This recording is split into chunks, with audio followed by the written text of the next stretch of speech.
Jésus qui est vraiment assis. Tout enfant de Dieu que Dieu a appelé, Dieu a un projet pour ta vie. Amen. Trop souvent, quand nous donnons nos vies à Jésus, nous pensons que c'est un jeu. Beaucoup d'enfants de Dieu aujourd'hui vivent leur vie en ignorance. Ils ne savent pas que les jours où ils ont accepté Jésus, Dieu a commencé un travail dans leur vie. Et quand Dieu commence un travail dans ta vie, même si tu ne vois rien, mais soyez-en sûrs qu'il travaille dans ta vie. Amen.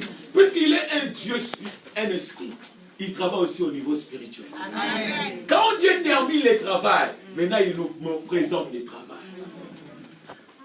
Quand Dieu a regardé Adam, Adam était seul. Dieu dans son cœur, il voulait lui donner... Amen. Hein? Amen. Ok. Après, Dieu a fait en sorte que Adam puisse d'abord dormir. Dieu n'a pas voulu qu'Adam puisse observer tout ce que Dieu allait faire.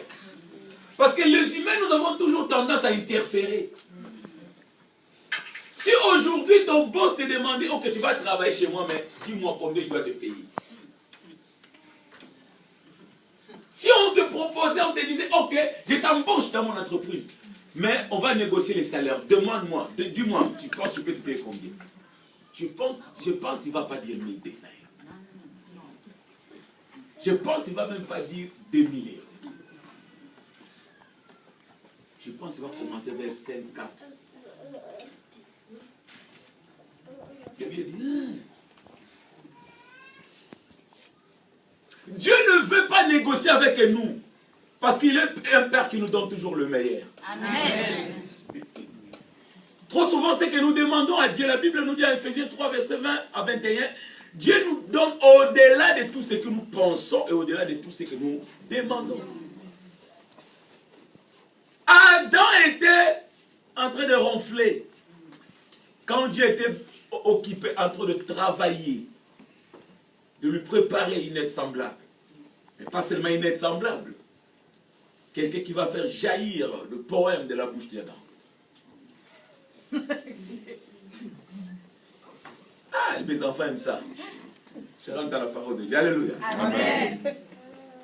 Dans le passage que nous venons de lire, la Bible nous parle de quelque chose de très important. Ici, la Bible nous parle de Jésus-Christ, le l'époux de l'Église. Alléluia. L'homme de Galilée, celui qui nous a fiancés tous, celui qui nous a mis à part pour sa gloire. Ce Jésus-là qui a versé son sang à la croix du calvaire pour toi et moi. Ce Jésus-là qui a marché sur cette terre sans pour autant commettre le péché. S'il l'a fait parce qu'il t'aime, il l'a fait parce qu'il m'aime. Il a versé son sang parce qu'il a un projet magnifique pour nos vies. Et ce Jésus-là, qui était venu en fait de nous racheter sous l'emprise du diable. La Bible nous dit, Jésus enseignait dans l'une des synagogues. Jésus était dans l'église, aujourd'hui on peut dire comme ça. Et il était en train d'enseigner, il donnait la parole de Dieu, il prêchait la parole de Dieu. La Bible souligne ici, Jésus enseignait. Je vais d'abord m'arrêter là. Jésus enseignait, pourquoi? Parce qu'il voulait donner connaissance. L'enseignement est toujours lié avec la connaissance. Dieu veut que ses enfants puissent avoir la connaissance. Tu peux prier, c'est bien. Prier, c'est une bonne chose. Mais attention, ta prière ne fait pas fuir le diable. D'ailleurs, quand tu pries beaucoup, tu invites encore le diable. Je ne te dis pas de moins prier. Hein? Quand Jésus a fait 40 jours et 40 nuits, la première personne qui est venue le visiter, c'est qui? C'est le diable. Les enfants de nos tendances, puisque tu pries beaucoup, le diable va te fouiller. Non, il ne va pas te fouiller. Au contraire, il va venir. Mais la chose qui va faire que le diable ne puisse pas te séduire, c'est la connaissance. Quand le diable est venu vers Jésus, Matthieu 4, il lui a dit quoi? Si tu es le Fils de Dieu, dis à ces pierres de devenir le pain et tu vas manger parce que tu as faim. Il est venu comme si quelqu'un qui lui apportait la solution, qui est venu l'aider. Mais en réalité, c'était un piège. Beaucoup d'enfants de Dieu tombent dans le piège du diable parce qu'ils n'ont pas la connaissance. Tu as besoin d'avoir la connaissance de la parole de Dieu et la connaissance de la personne de Jésus-Christ. Il y a d'autres choses que Dieu ne peut pas faire. Tu dois savoir que ça, même si j'ai pris pendant 1000 ans, Dieu ne peut pas me donner ça. Tu peux gêner, prier pendant 1000 ans, tu dis Seigneur, change-moi, je ne veux pas être une femme, je veux être un homme. Continue à prier avec la foi. Peut-être ça va venir. Il y a d'autres choses. Dieu a remis à ta disposition. C'est toi qui as la responsabilité de le faire. Dieu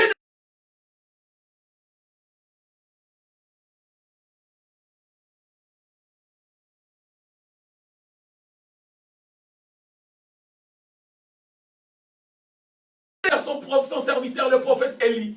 Le corbeau lui a apporté la viande et les gâteaux. Mais Élie devait manger lui-même.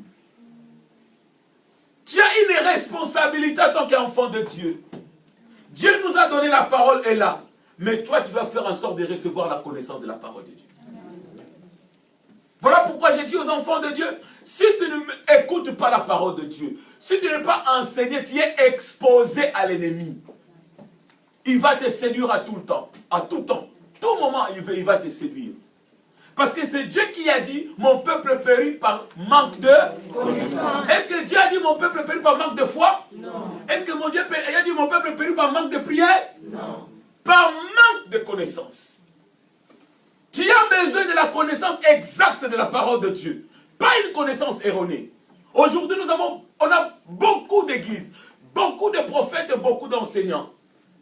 L'Internet est bombardé, rempli de gens qui enseignent, qui ouvrent la Bible. La fois dernière, j'avais dit, beaucoup qui ouvrent la Bible. Ce n'est pas tous qui ouvrent la Bible qui appartiennent à Jésus. Il y a des ceux-là qui ouvrent la Bible, qui enseignent, mais ils ne sont pas de Dieu. Ils communiquent des connaissances erronées. Et quand tu as une connaissance erronée, tu es affecté spirituellement. Ces jours-là, le Seigneur va te dire, je ne t'ai jamais connu. Parce que ce que tu fais, cela dépend de la connaissance que tu as de la part du Seigneur. Si tu as une connaissance erronée, tu vas aussi produire et faire des choses qui sont contraires à la parole de Dieu, contraires à la volonté de Dieu. Jésus enseignait. Tu as besoin d'être enseigné. Dis à ton voisin, tu as besoin d'être enseigné. Ne reste pas toi-même à la maison, tu prends la Bible et tu dis, moi-même, je vais enseigner toi-même. Attention, alléluia. Amen. Tu as besoin d'être enseigné. Pierre pensait, puisque c'est un pécheur expérimenté, toute sa vie, Pierre fut un pécheur. Il pensait qu'il maîtrisait tout le domaine, tous les données de la pêche. Mais il ne savait pas qu'il y avait quelqu'un qui est plus supérieur que lui, Pierre. Amen.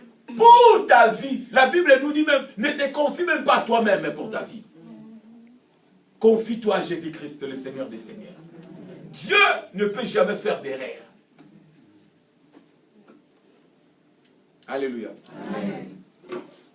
Tu as besoin de la connaissance. Pierre nettoyait ses filets et Jésus était là à côté. Il a dit, ok, maintenant, après avoir utilisé la barque, il dit, maintenant, vas-y et jette le filet. Pierre, dans son cœur, disait, mais moi, je suis un pécheur expérimenté. Mais puisque toi, tu as parlé, je vais aller. Jésus lui a donné la parole. Et cette parole a créé. Quand tu as la connaissance de la parole de Dieu, tu reçois ta propre bénédiction. Tu reçois ta propre délivrance. C'est très important d'avoir la connaissance. Il enseignait. Il enseignait. Et la Bible dit que c'était un jour de sabbat. Le jour de sabbat, le jour interdit par Dieu, que personne ne peut travailler. Les jours consacrés à Dieu. Alléluia. Amen. Aujourd'hui, nous avons des églises par manque de connaissances. Il y a même des églises qui se réunissent sur les jours de sabbat parce que c'est écrit dans la Bible, les sabbats. Les sabbats, c'est le jour de l'ancienne alliance. Est-ce que quelqu'un comprend? Amen. Nous sommes dans la nouvelle alliance. En réalité, les sabbats, c'est une personne. La personne du sabbat, c'est Jésus-Christ. C'est Jésus qui est le sabbat.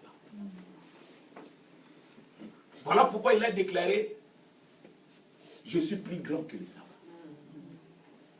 Le sabbat a été fait pour l'homme et non pas l'homme pour le sabbat.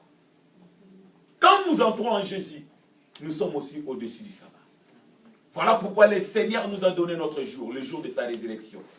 En réalité, j'ai toujours dit, le dimanche n'est pas le dernier jour de la semaine. Le dimanche, c'est le premier jour de la semaine. Amen. Si tu ne savais pas.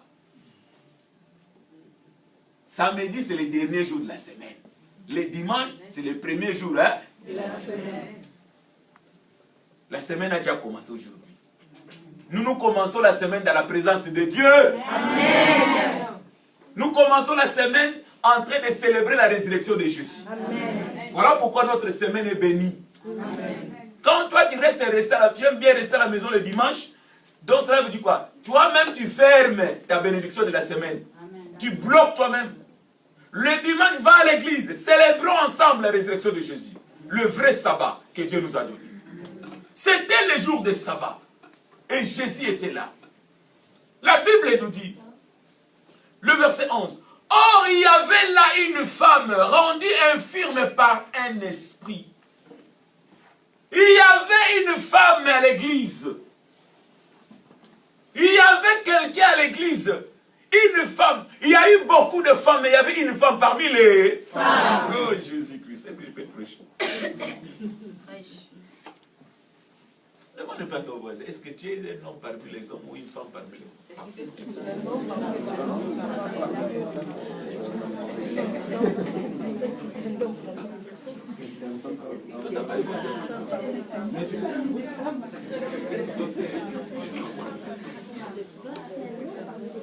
Alléluia.